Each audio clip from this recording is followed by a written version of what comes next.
Assalamualaikum warahmatullahi wabarakatuh. Kami dari kelompok 6, kami akan presentasikan hasil diskusi kami, proyek akhir kami, yaitu tentang Multi-Attribute Utility Theory, yang beranggotakan saya sendiri, Bunga Miftal Barokah, Iga Mawarni, Rahmika Alia, dan Sri Wahyuni.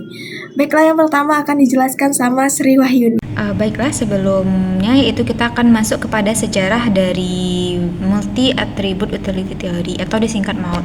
MAUT merupakan sebuah pendekatan yang diperkenalkan oleh Kenny dan Reva pada tahun 1976, di mana pengambil keputusan dapat dengan bebas untuk menentukan tingkat akurasi hasil yang diinginkan dan realistis, di mana metode MAUT ini dapat diterapkan pada berbagai kendala atau masalah, seperti penilaian atau pemilihan suatu opsi. Di mana menurut Shaffer, MAUT merupakan suatu skema evaluasi terhadap Vx dari suatu objek X yang didefinisikan sebagai bobot yang dijumlahkan dengan suatu nilai yang relevan terhadap nilai dimensinya. Ungkapan yang biasa kita dengar yaitu dengan istilah utilitas atau nilai utilitas. Baiklah, untuk selanjutnya yaitu langkah untuk metode MAUT. Yang pertama, pecahkan sebuah keputusan ke dalam dimensi yang berbeda.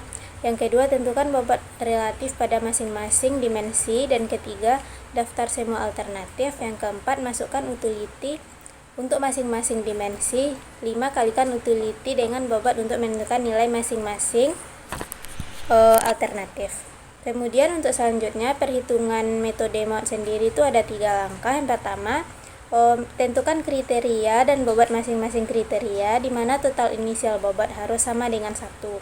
Rumusnya dapat dilihat pada gambar. Dan untuk yang kedua, membangun matriks ternormalisasi, dan juga rumusnya dapat dilihat juga pada gambar.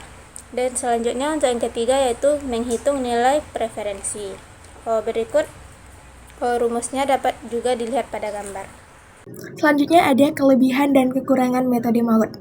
Nah, metode Multi-Attribute Utility Theory ini memiliki sejumlah keunggulan yang menjadikannya efektif dalam pengambilan keputusan multi-kriteria. Salah satunya, kelebihan utama dari metode ini adalah kemampuannya untuk menyajikan hasil akhir secara cepat dan jelas. Nah, sehingga pengambil keputusan dapat langsung mengetahui status dan hasil akhir dari alternatif yang dianalisis. Selain itu, metode ini juga mampu memberikan rekomendasi alternatif terbaik berdasarkan nilai utilitas yang telah dihitung secara objektif dan terstruktur. Nah, MAUT juga memiliki kekurangan yang perlu diperhatikan. Salah satu kekurangannya adalah bahwa rentang nilai pada masing-masing variabel masih bersifat statis yang bisa menjadi kendala apabila data mengalami dinamika atau perubahan dari waktu ke waktu. Selain itu, penentuan bobot kriteria seringkali bersifat subjektif dan sangat tergantung pada penilaian individu atau kelompok pengambil keputusan.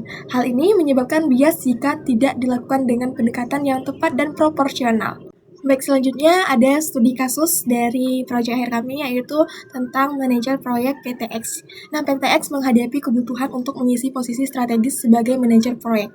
Dari 4 kandidat yang telah melalui proses seleksi, perusahaan ingin memastikan bahwa pemilihan dilakukan secara objektif dan berdasarkan indikator yang relevan. Untuk itu, metode Multi-Attribute Utility Theory digunakan dalam pengambilan keputusan ini. Nah, indikator penilaiannya ada penilaian kandidat dilakukan berdasarkan 5 kriteria utama, yaitu yang pertama, pengalaman kerja. Semakin banyak pengalaman, semakin baik.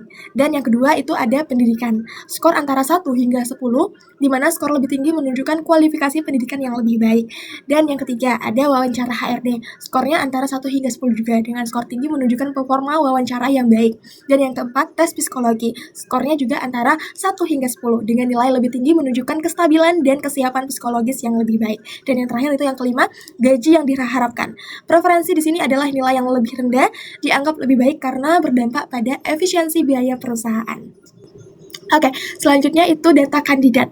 4 kandidat yang tadi A, B, C, dan D telah dinilai berdasarkan kelima kriteria di atas. Nilai yang diberikan meliputi skor kuantitatif dan kualitatif, tergantung pada jenis indikator.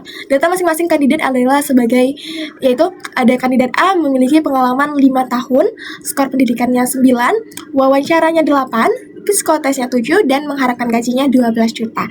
Oke, kandidat B memiliki pengalaman 7 tahun, skor pendidikannya 8, wawancaranya 7, psikotesnya 9, dan gaji yang diminta sebesar 14 juta.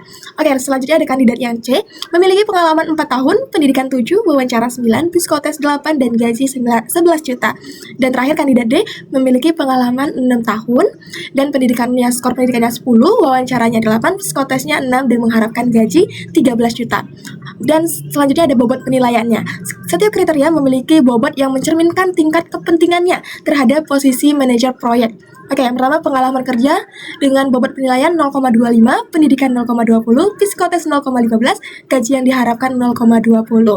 Bobot ini dijumlahkan menjadi 1 dan digunakan dalam perhitungan nilai utilitas akhir setiap kandidat menggunakan metode Maud ini. Baiklah, untuk langkah-langkahnya akan dijelaskan sama rekan saya, Iga Mawarni. Baik, setelah tadi kita sudah menentukan kriteria dan bobot dari kriteria nilai dengan menggunakan rumus WI sama dengan 1, selanjutnya langkah selanjutnya yang kita lakukan itu adalah menormalisasikan data. Nah, normalisasi data ini kita gunakan rumus UX sama dengan X dikurang XI minus per XI plus dikurang XI minus. Nah, di sini pada penelitian ini kami telah memperoleh hasil dari normalisasi data seperti yang ada di layar, yang mana kandidat A itu berpengalamannya 0,33, berpendidikannya 0,67, wawancaranya 0,5, psikologinya 0,5, gajinya 0,5. Hingga kandidat D itu pengalamannya 0,67, pendidikannya 1, wawancaranya 0,5, psikologinya 0, dan gajinya itu di 0,25. Setelah kita melakukan normalisasi data, langkah terakhir yang kita lakukan itu adalah kita hitung total utilitasnya. Nah, menghitung total utilitas itu menggunakan rumus Vx sama dengan sigma dari WI dikali XIJ. Nah, V ini adalah preferensi dari nilai evaluasi dari sebuah objek KI, sedangkan WI itu adalah bobot dari kriteria tadi. Nah, setelah kami menghitung total dari utilitasnya, kami dapatkan kandidat A yaitu nilai mautnya itu 0,507, kandidat B nilai mautnya itu adalah 0,445, kandidat ke C nilai mautnya itu 0,443, dan kandidat ke D nilai mautnya itu 0,532. Sehingga dapat kita simpulkan dari hasil yang telah kita analisis bahwa kandidat ke D ini memiliki nilai utilitas tertinggi, yaitu 0,532, sehingga kandidat ke D ini merupakan pilihan terbaik untuk diterima sebagai manajer proyek yang kita cari. Baiklah, itu tadi presentasi hasil proyek akhir kami. Terima kasih buat semuanya yang sudah menonton video kami dan mohon maaf jika ada salah kata. Wassalamualaikum warahmatullahi wabarakatuh.